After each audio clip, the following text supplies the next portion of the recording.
बळवली ग्रामपंचायत हद्दीत उत्खनन प्रकरणी ग्रामसेविकेवर आरोप। 15 ऑगस्टला बळीराम पाटील यांचा उपोषणाचा इशारा।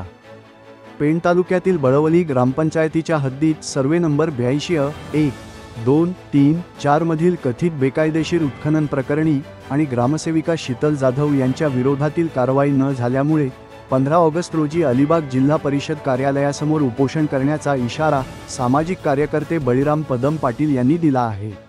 पत्रकार परिषदेत पाटील यांनी सांगितले की 23 जूनपासून पंचायत समिती पेण आणि जिल्हा परिषदेच्या मुख्य कार्यकारी अधिकाऱ्यांकडे सतत पत्रव्यवहार करूनही कारवाई झाली नाही।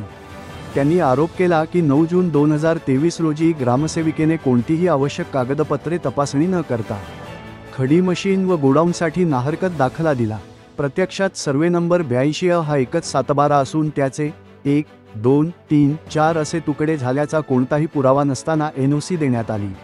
परिणामी शासन आणि ग्रामस्थांची दिशाभूल झाल्याचे त्यांनी म्हटले। तसेच सदर जागेवर गोडाऊनऐवजी उत्खनन सुरू असून तहसील कार्यालयाकडून स्वामित्वकर आकारला गेल्याचा दावा केला। मी बळीराम पाटील पुन्हा सांगतोय, उद्या कंपल्सरी उपोषण होणार, पण उपोषणाचं कारण अजूनपर्यंत ग्रामसेविका शीतल जाधव यांच्यावर कारवाई झालेली नाही। कारण त्यांनी आमच्या सहकारी जी जागा आहे सोसायटीची त्यामध्ये तिने NOC दिलेली आहे, तिच्यावर कारवाई झालेली नाही।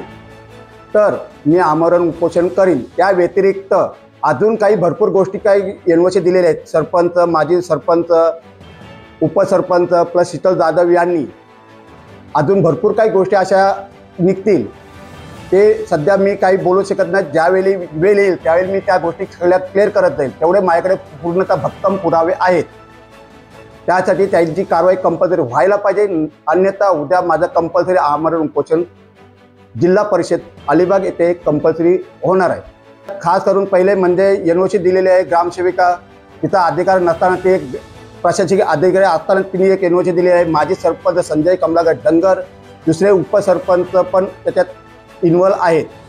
अजून दुसरे कोण सदस्य असतील मला काय माहिती नाही, पण त्याची चौकशी झाल्यानंतर त्या गोष्टी उघड होतील। दरम्यान या आरोपांवर जमीन मालक हिरामण चांगू सुर्वे यांनी तातडीने पत्रकार परिषद घेऊन याचे खंडन केले।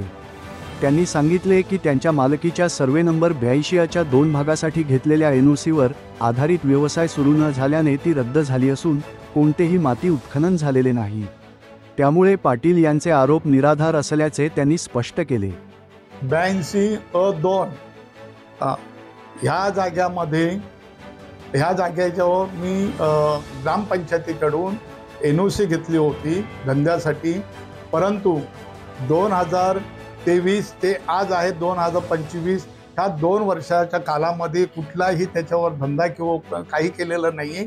त्यामुळं ही NOC आजच्या घडीला रद्द झालेली आहे असं गृहीत धरा। दुसरा एक मुद्दा असा आहे की माझी जी जमीन आहे त्या माझ्या जागेतून रस्ता जातोय, म्हणजे त्या ट्रक वगैरे हे रस्ता जो जातो हा तो रस्ता बंद करतात, अडवतात आणि धमक्या देतात की सांगतात आमचा रस्ता आहे तो।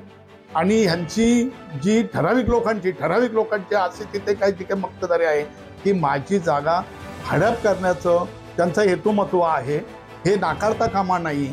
कारण की ज्या वेळेला मला मोजणी करून दिली नाही आणि माझ्या जागेतला जो रस्ता आहे तो जो बंद करतात, याचा अर्थ माझी जागा हडपण्याचा हा त्यांचा हेतुमत्व आहे। आणि ते एक मोठ्या ग्रुपने येतात आणि मला त्या ठिकाणी धमकवण्याचा प्रयत्न करतात। ही आजची माझी